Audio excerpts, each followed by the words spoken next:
Com licença, o senhor me paga um almoço? Desculpa, amigo, mas hoje eu tô sem trocado. Ah.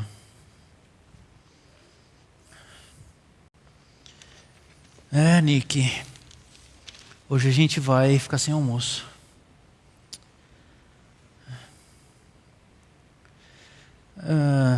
O senhor já almoçou hoje? O quê? Almoço. O senhor sabe o que é almoço? Certo, entendi. Olha, eu vou te dar esse dinheiro aqui, você vai lá, come Não, e... não. O senhor disse que não tem. Eu tenho muito respeito por uma pessoa de opinião como o senhor. Uma pessoa de opinião. Aliás, uma pessoa assim, culta, letrada como o senhor, não devia nem estar perdendo tempo com um sem-teto como eu, né? Sem teto. Eu diria assim, gente diferenciada. Gente diferenciada. Sim. Mas a minha vida não foi sempre assim, não. Ah, não? Não. Eu já vivi num lugar maravilhoso. É verdade? E como o senhor saiu desse lugar maravilhoso e foi parar nessa situação? Na rua? Morando na rua? Vamos assim dizer, na rua.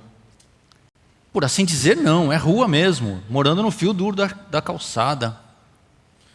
Certo. O senhor parece alguém letrado, estudado, que tem algum conhecimento. Como foi parar nessa situação? Estupidez, escolhas erradas, caminhos tortos. Por fim, estou na rua. Compreendo. Mas eu tenho um plano. Você tem um plano? Sim, tenho um plano de ir para um lugar muito melhor. Que plano é esse? Veja bem. Meu senhor, o que o senhor estava falando mesmo? Eu estava falando sobre o seu plano de sair dessa situação de miséria e ir para uma situação melhor. Que plano é esse, amigo? Sim, é plano de ter um lar. Plano de ter um lar novamente. Sim, eu entendo isso. É exatamente o que eu entendi, que você quer sair dessa situação e ir para uma situação mais digna, com uma casa para morar, com conforto. Mas que plano é esse, amigo? Sabe essa vida que a gente leva? Essa vidinha. Sei. Eu quero um dia deixar esse espaço, esse vácuo, a solidão das multidões passantes. Isso vai ficar tudo para trás. Compreendo, amigo, mas como você vai executar isso? Você? Eu não sei. Mas você acabou de me falar que tem um plano. Você deve ter pensado em alguma coisa. Você deve ter alguma noção de alguma forma de sair dessa situação. É uma pessoa. Eu tenho que achar uma pessoa. Eu tenho que achar a pessoa certa, sabe? Que pessoa? Essa pessoa vai me levar para o lar de novo. Ela vai, eu tenho certeza, um dia ela vai. Mais uma vez, bem-vindo à Nova Semente, uma comunidade adventista do sétimo dia que busca semana após semana levar a cada um de vocês, juntamente conosco, a viver uma experiência real com Deus. Hoje nós estamos dando continuidade à atual série de mensagens intitulada Entre a Fé e a Dúvida. Afinal, por que cremos? Ou por que duvidamos? Raramente na nossa vida nós paramos para pensar como a fé, de certa forma, juntamente com a dúvida, ambas estão intrinsecamente ligadas a nós mesmos como seres humanos. 15 dias atrás, nós falamos sobre o que a fé verdadeira é e como que ela interage com as nossas dúvidas, que invariavelmente todos nós possuímos. E na semana passada, pudemos aqui desenvolver juntos como que as nossas convicções afetam o nosso comportamento e como as nossas ações e atitudes nos levam a compreender como e onde devemos construir a nossa casa, a casa da nossa vida. E hoje eu gostaria de abordar junto com vocês o importante aspecto da nossa existência em relação ao nosso lar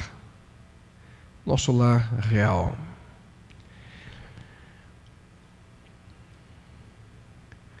Saudades. Esse é o sentimento que vem ao nosso coração, à nossa mente, quando nós estamos longe de casa, longe do nosso lar. E na nossa saudade, de certa forma, nós expressamos a ânsia, o desejo de estar onde nós nos sentimos bem. E muitas vezes esse sentimento ele pode até mesmo trazer a nós ansiedade, depressão, ao nos sentirmos separados daquilo que preenche o nosso coração. Você pode viver num hotel 5 estrelas e mesmo assim você vai sentir saudades do seu lar. Mesmo se for uma antiga, pequena, humilde casa. Dentro das minhas funções, não só aqui em nossa comunidade como fora dela, muitas vezes eu preciso viajar. Essa semana mesmo tive que estar fora do estado de São Paulo. E quão bom é voltar para casa quando a gente viaja. Às vezes nós sonhamos com um período de férias, aqui os pais sabem muito bem o que eu estou dizendo. A gente fica algumas semanas fora, é bom também viajar, mas a gente sente falta da nossa cama, do nosso travesseiro, da nossa casa. Saudade de voltar para casa. E depois de algumas semanas, quando você abre a porta, aquele cheiro que imediatamente te recorda: essa é a minha casa. Essa é a minha casa. Quão bom é voltar para casa. Sempre quando viajo, o sentimento que vai no meu coração é: em breve eu estou de volta. E quão bom é sempre voltar. Mas eu gostaria de voltar à pergunta inicial: o que é um lar? Cada um de nós tem uma definição peculiar do que lar significa, do que o lar, a palavra significa em si mesma. Para alguns é o local onde nós nos sentimos seguros, para outros é onde a sua história começa. Outros percebem e vivem a experiência de que o lar é o local onde que ele é aceito. E não ter um lar, uma casa, significa, queridos, não encontrar simplesmente um lugar para dormir quando a noite chega. É muito mais profundo. Não ter um lar é um ataque à nossa identidade. É destruir a possibilidade de saber quem que nós realmente somos, de onde viemos, para onde vamos. Como seres humanos, nós precisamos nos sentir em casa. Eu pergunto a você: será que hoje você se sente em casa nesse planeta? Será que você se sente em casa nesse universo? Ou será que nós estamos no planeta Terra por acaso? Será que há algo além daquilo que nós vemos? Será que há algo além daquilo que nós sentimos? E mais uma vez nós nos deparamos com uma escolha. Escolha essa que tenho falado a vocês semana após semana. A escolha entre crer ou duvidar na existência de Deus. Em busca do lar, esse é o título da mensagem de hoje. Eu gostaria que você pudesse, juntamente comigo, compreender que dentro desse contexto, dentro da dimensão espiritual, se Deus existe, nós temos esperança de um lar eterno. Se Deus não existe, nós somos, queridos, uma raça sem lar. Ouçam com atenção e reflitam naquilo que tentarei levá-los a pensar nesse momento. Será que como seres humanos nós realmente nos sentimos em casa? Será que nós estamos aqui com um objetivo, um propósito, ou é puro acidente? Somos uma família? Ou será que nós somos intrusos que surgiram como resultado de uma explosão? Será que nós estamos no nosso lar, ou onde é que ele se encontra? E muitas pessoas hoje creem que tudo o que nós podemos saber sobre o mundo, a nossa existência, é aquilo que nós aprendemos através da ciência. E que se nós não acreditarmos naquilo que a ciência apresenta, nós temos que desistir, colocar de lado nossa fé. E eu gostaria de repetir o que eu mencionei há pouco. Se Deus não existe, somos uma raça sem lar. E vendo o universo dessa maneira, a nossa existência nada mais é do que um acidente. Temos nossa mente, consciência, nossos desejos, nossa esperança. Mas se Deus não existe, um dia as forças do universo vão dar cabo da nossa vida. E vendo por esse prisma, esse mundo não é nosso lar. No entanto, a Bíblia, ao contrário, ela indica de maneira muito clara a nós, pela nossa crença, onde encontramos razão para a nossa existência. E o motivo que nós nos apegamos à vida é porque Deus criou, Deus fez esse planeta para ser nosso lar. Esse era o propósito, o plano original. Mas eu pergunto a vocês, por que muitos duvidam disso? Porque muitos não creem que Deus criou nosso planeta para ser o nosso lar. Quais são algumas das causas da dúvida humana? Esse não é um tema fácil de nós desenvolvermos, mas existem pelo menos aquilo que a Bíblia apresenta, 3 aspectos como causas à dúvida. A dúvida que nós como seres humanos temos em nossa mente.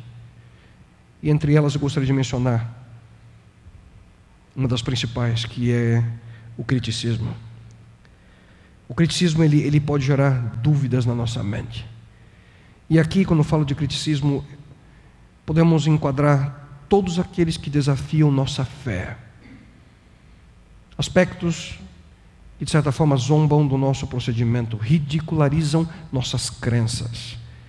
A Bíblia chama essas pessoas de escarnecedores. São como urubus ali, esperando a vítima morrer para atacar. E Davi, ele se sentiu assim, e na pele, o que esse tipo de pessoa pode fazer. Ouçam. Eles zombam e falam com más intenções. Em sua arrogância ameaçam com opressão. Com a boca arrogam a si os céus, e com a língua se apossam da terra. Por isso o seu povo se volta para eles e bebe suas palavras até saciar-se. Eles dizem: como saberá Deus? Terá conhecimento o Altíssimo? Vocês percebem? Esse tipo de pessoa leva outros a duvidar.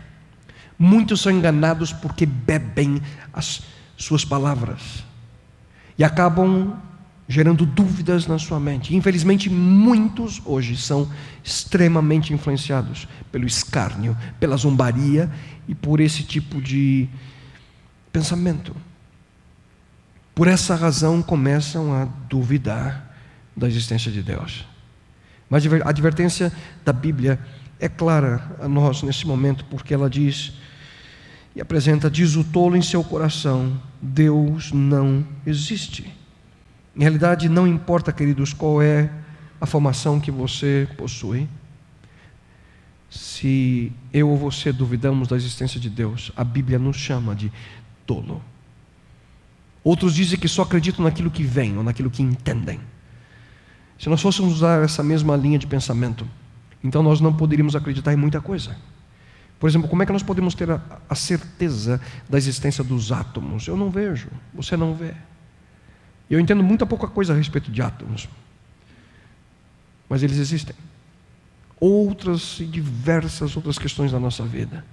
Se nós partirmos para o entendimento empírico de tudo o que está ao nosso redor, muitas coisas não poderiam ser aceitas. Da mesma forma, se Deus pudesse ser totalmente compreendido por nós seres humanos, Ele deixaria de ser Deus.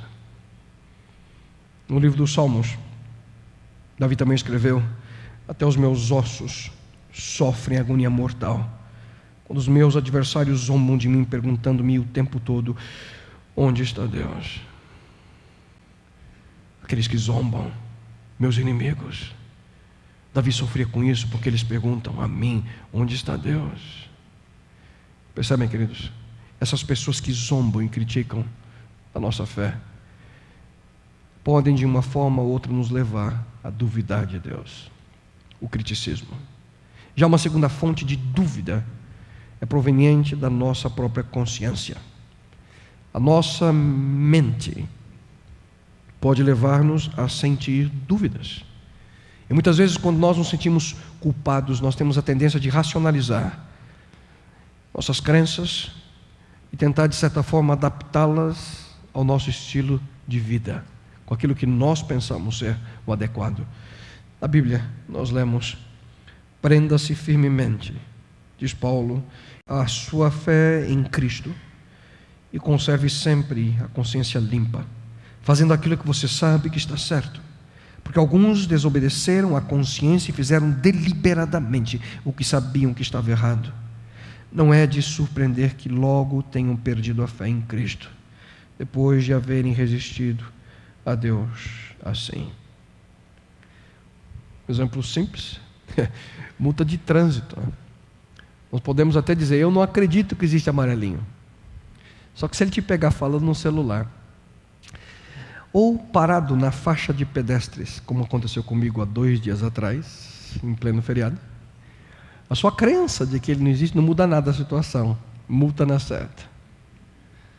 Independe se você acredita ou não. Queridos, não acreditar é muitas vezes uma desculpa, ouçam com atenção, racional. Uma desculpa racional que nós damos para encaixar aquilo que nós cremos na maneira que nós mesmos queremos viver. Nós criamos dessa forma a nossa própria vida, o nosso próprio padrão de existência. Nós passamos a crer naquilo que nós acreditamos que é correto. Nós transformamos então um padrão de moralidade e comportamento não vindo de uma fonte de instrução exterior, como essa, mas sim a nossa própria consciência. O que pode invariavelmente tornar-se, e ouçam com atenção, extremamente perigoso. Porque a partir desse ponto nós passamos a duvidar de qualquer padrão que não seja regido racionalmente pela nossa consciência. E esse é um dos fortes argumentos do pensamento pós-moderno. E a maneira que o pós-modernismo hoje ele interpreta a realidade ao nosso redor. Em outras palavras, a nossa moralidade, o nosso comportamento determina nossa espiritualidade de acordo com aquilo que nós queremos, ou aquilo que nós gostamos. E é por essa razão que muitos dizem, essa é a sua interpretação, eu penso diferente. Não importa muito o que Deus diz, o que importa é o que eu sinto. Não importa o que Deus fala, o que importa é o que eu penso. Portanto, as nossas atitudes, a nossa consciência pode nos levar, queridos, dessa forma, a duvidar de Deus. Criticismo, nossa consciência. Mas há também um terceiro motivo que também nos leva a duvidar. São situações relacionadas com as nossas circunstâncias. E essa já é muito provavelmente a razão número 1 hoje, para que as pessoas duvidem de Deus. As situações, as circunstâncias adversas levam muitos a duvidar da existência de Deus. Quando uma oração, uma súplica não é atendida, quando uma tragédia acontece, quando surgem situações de impossibilidades, muitos começam a duvidar do poder de Deus. Certa vez Jesus Cristo estava com seus discípulos atravessando o lago da Galileia. Naquele momento, Cristo no barco, ele adormece. Uma tremenda tempestade acomete aquela região naquele momento. O barquinho que eles estavam é lançado de um lado ao outro. Eu gostaria que você ouvisse com atenção o relato bíblico e a maneira pela qual Marcos o apresenta. Levantou-se um forte vendaval, e as ondas se lançavam sobre o barco, de forma que este foi se enchendo de água. Jesus estava na popa, dormindo com a cabeça sobre um travesseiro. Os discípulos o acordaram e clamaram: Mestre, Mestre, não te importas que morramos?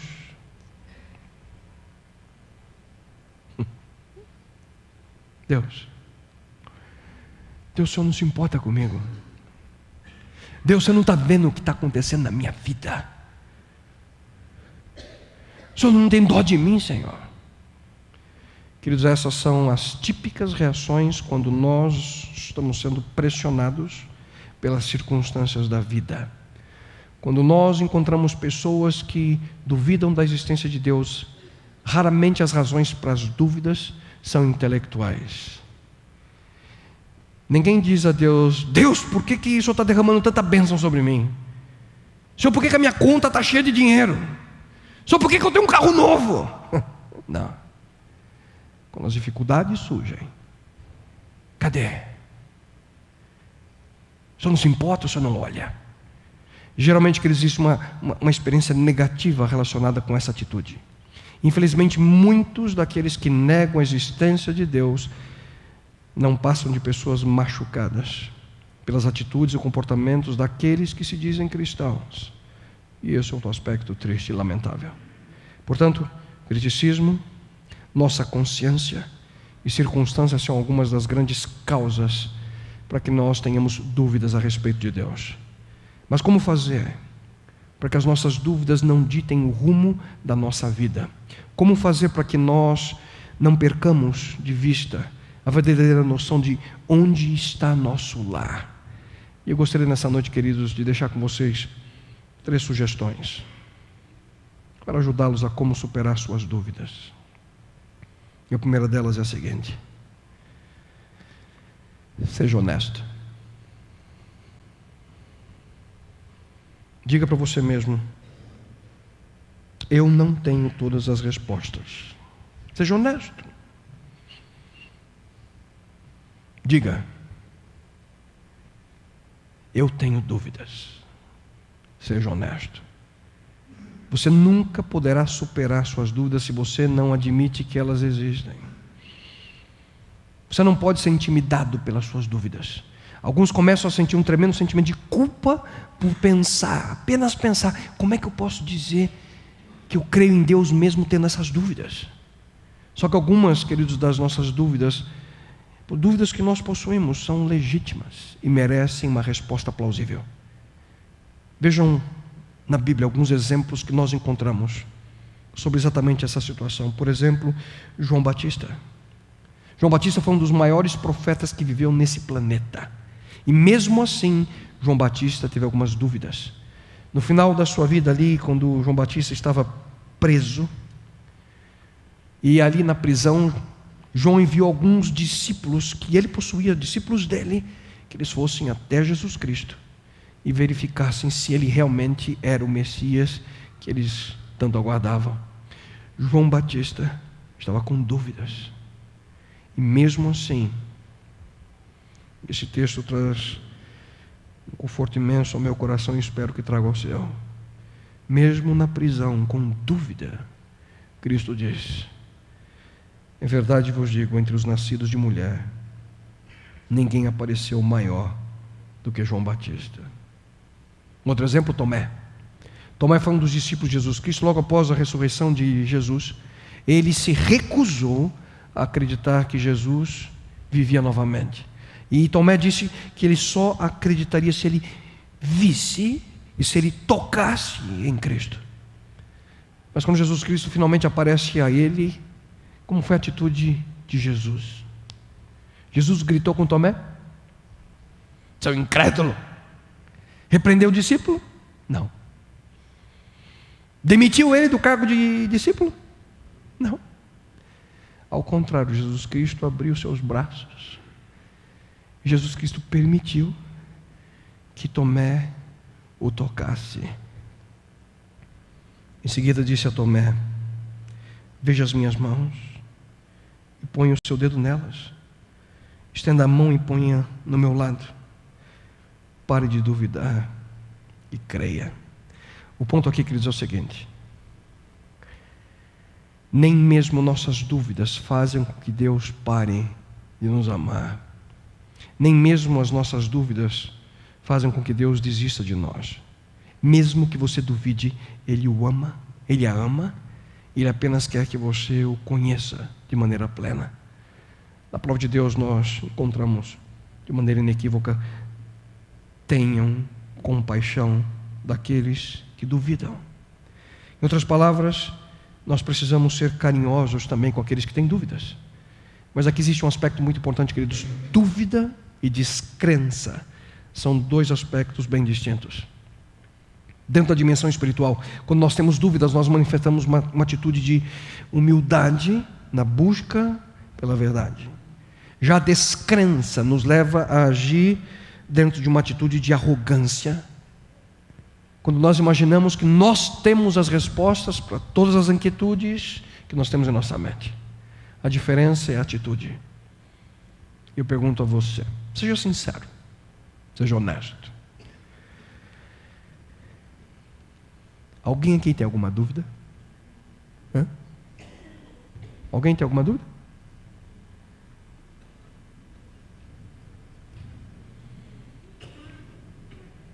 Alguém tem alguma dúvida? Bem-vindo ao clube. Bem-vindo ao clube. Você é um ser humano, como cada um de nós, e invariavelmente que nós passamos por momentos de dúvida. Seja honesto. Segunda sugestão. Duvide das suas dúvidas. Parece algo meio paradoxo, não? Só que nós fazemos exatamente o contrário. Muitas vezes nós duvidamos das nossas crenças e nós acreditamos nas nossas dúvidas. Só que isso não faz sentido nenhum. É por isso que nós temos que fazer o que é correto. Nós precisamos crer nas nossas crenças e nós precisamos duvidar das nossas dúvidas. Ouça com atenção aquilo que nós encontramos do homem mais sábio que já viveu nesse planeta, Salomão. Confie no Senhor de todo o seu coração. E ele diz, e não se apoie em seu próprio entendimento. Duvide de suas dúvidas. E eu pergunto para você nesse início de noite, a quem que você está ouvindo ultimamente?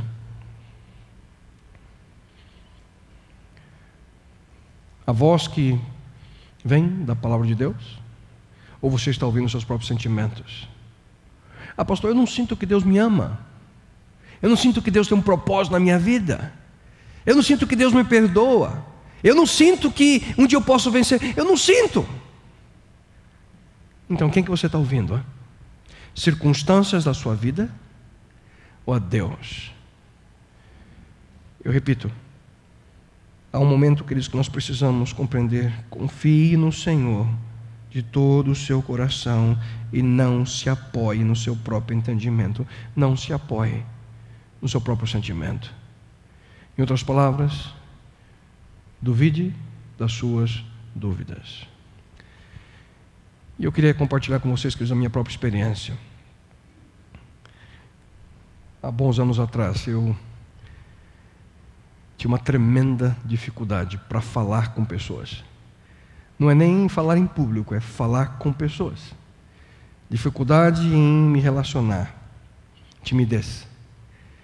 Pensar em falar em público era algo absolutamente absurdo para mim. Algo impossível que eu nunca conseguiria vencer. Mas houve um dia que eu tive que começar a duvidar das minhas próprias dúvidas. E viver uma experiência com Deus de tal forma que Ele pudesse ajudar-me a superar a dificuldade. Não naquilo que eu pensava, mas naquilo que Ele desejava. Portanto, nós precisamos, queridos, ser honestos com a nossa própria existência, conosco mesmo. E nós precisamos aprender a duvidar das nossas dúvidas. E finalmente eu gostaria de deixar com vocês uma terceira sugestão. Dê o primeiro passo pela fé. Sua fé pode ser pequena a princípio, mas isso é tudo que você precisa para vencer suas dúvidas. A Bíblia nos conta uma linda história que ilustra bem essa realidade. E esse relato está ali no capítulo 9 de Marcos. Um homem veio até Jesus Cristo, juntamente com seu filho que estava doente. E aquele homem já havia tentado de todas as formas ver seu filho curado daquele mal, só que sem resultado algum. Só que quando ele se aproximou de Jesus, e quando ele chega a Cristo suplicando por auxílio, ele ouve dos lábios de Jesus Cristo: tudo é possível àquele que crê. Em outras palavras, Cristo disse para ele: eu posso te ajudar, mas você acredita nisso? E a resposta daquele homem a Jesus naquele momento foi a seguinte: creio, ajuda-me a vencer a minha incredulidade. Você já se sentiu assim? Tendo o sentimento de fé, mas ao mesmo tempo dúvida. Queridos, é verdade. De acordo com a Bíblia, isso é possível. Ter fé e ao mesmo tempo ter dúvida. E aqui, coragem, queridos, não é ausência de medo. Coragem é ir à frente, dar o passo, mesmo sentindo medo. Aquele homem, ele tinha fé. A fé que ele possuía o levou a aproximar-se de Jesus Cristo e pedir auxílio. Mas ao mesmo tempo ele tinha dúvidas. Mesmo assim ele foi em direção a Jesus. Mesmo assim ele foi em busca de socorro. E Jesus, diz o relato bíblico, curou seu filho. Queridos, não importa quão pequena ou quão fraca seja a sua fé, por favor, leve isso no seu coração essa noite. Não importa quão pequena e quão fraca sua fé possa ser, ela é o suficiente para você dar o primeiro passo em direção a Deus. Você não precisa de muita fé para tomar essa decisão, você só precisa dar o primeiro passo. O primeiro passo por fé. E depois que o primeiro passo é dado, aí então você deve se preocupar com qual passo? O segundo. Que bom, boa classe vocês, né?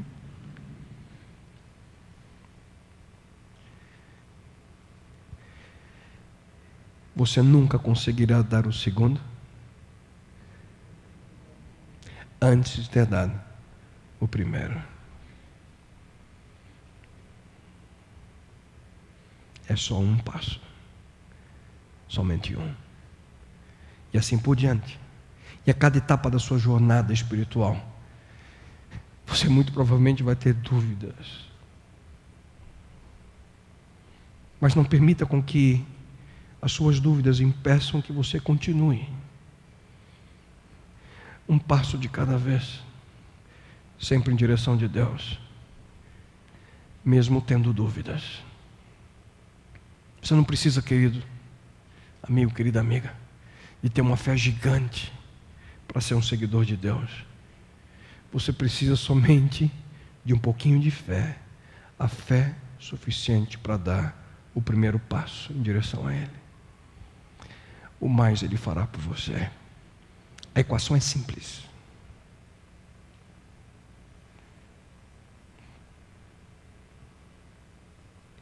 Uma pequena fé adicionada a um imenso, enorme, imensurável, todo-poderoso, onipotente, onisciente e onipresente Deus é igual a grandes resultados. Em outras palavras, não é o tamanho da sua fé que faz a diferença. Entenda isso, querido. Não é o tamanho da sua fé que faz a diferença, mas é aonde você a coloca. Qual é o mesmo texto que li há pouco? Confie no Senhor. De que maneira? E não se apoie no seu próprio entendimento. Toda a diferença, querido, está não naquilo que você acredita. Toda a diferença está em quem você confia. Pois a partir do momento que você confiar em Deus, você vai começar a acreditar nas mesmas coisas que Ele acredita. Você começará a viver de acordo com o padrão que Ele estabeleceu, e não de acordo com a sua própria mente. E aqui vai um alerta para aqueles que hoje estão considerando de maneira sincera conhecer a Deus de maneira mais profunda. Não pense que para ser um grande seguidor de Jesus você precisa responder a todas as suas dúvidas. Algumas delas, não quero decepcioná-los, mas só serão respondidas na eternidade pelo próprio Deus.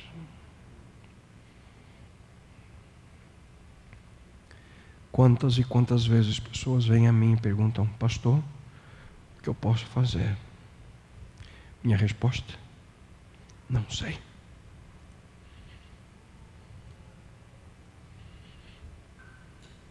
Mas algumas dessas dúvidas serão respondidas, queridos, no momento, e somente no momento em que o nosso planeta se tornar mais uma vez,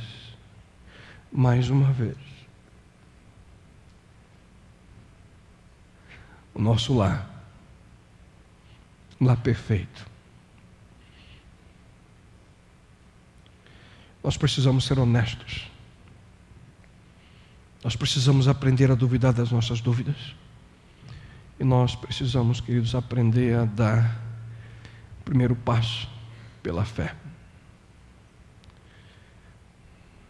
E para concluir, uma das mais famosas histórias de Jesus é sobre um filho que decidiu ir embora da sua casa, um filho que decidiu ir embora do seu lar. Eu já falei sobre esse rapaz muitas vezes, inclusive há pouco tempo atrás na série Vidas Opostas.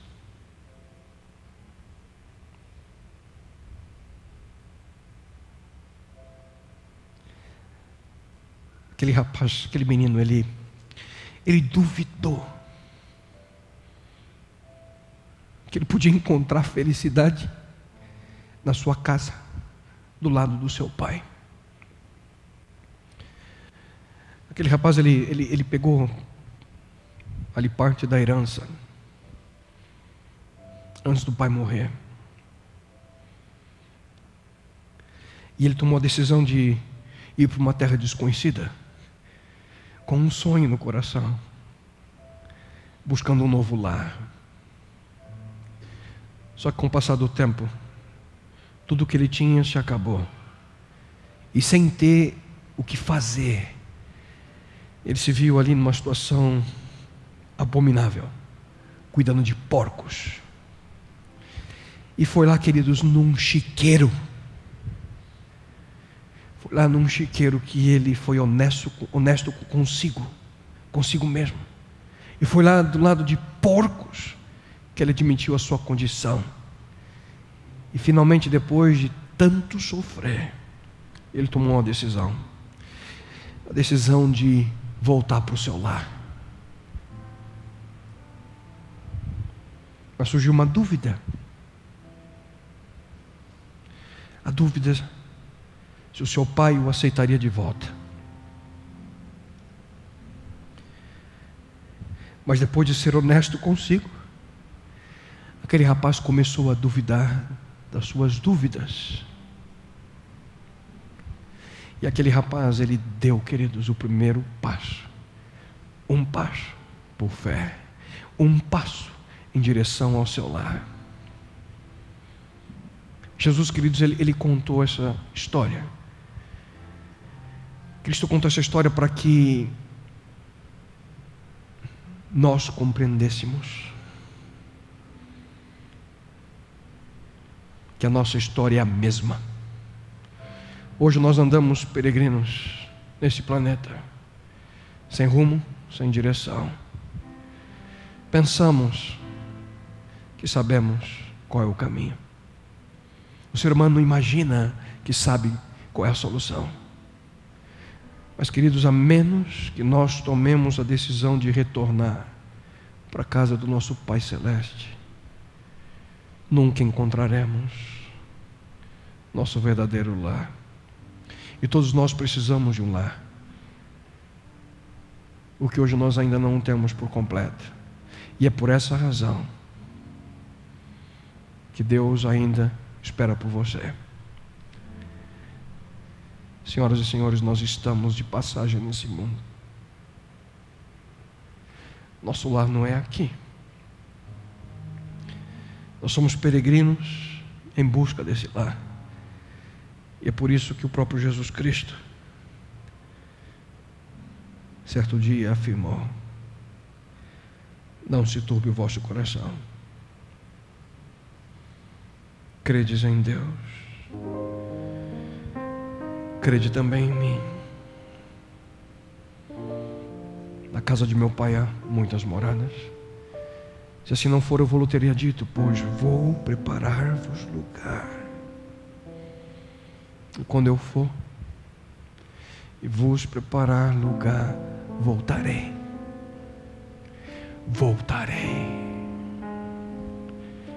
E vos receberei para mim mesmo, para que onde eu estou, estejais vós também. Queridos, lembrem-se, esse é o lar que está sendo preparado para você.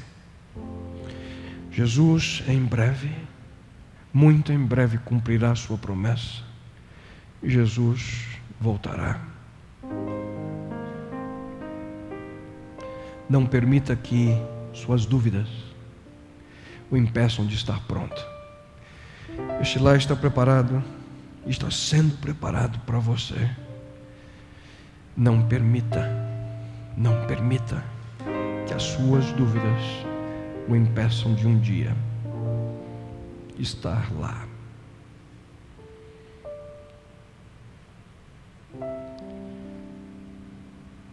Senhor,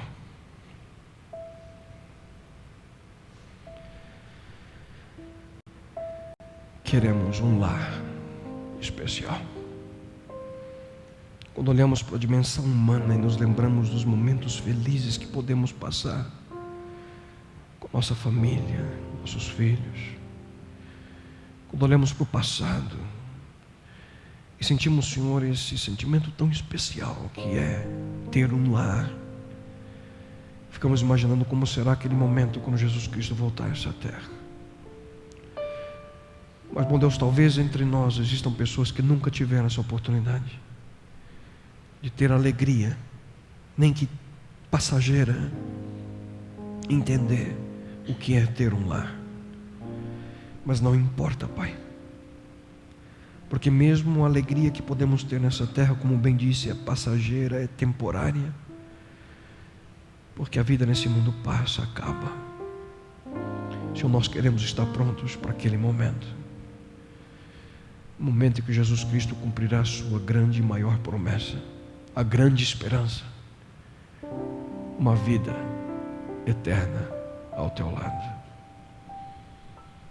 Meu Deus, não permita que o criticismo, nossa própria consciência ou circunstâncias venham a impedir, Senhor, que possamos desenvolver nossa fé em Ti.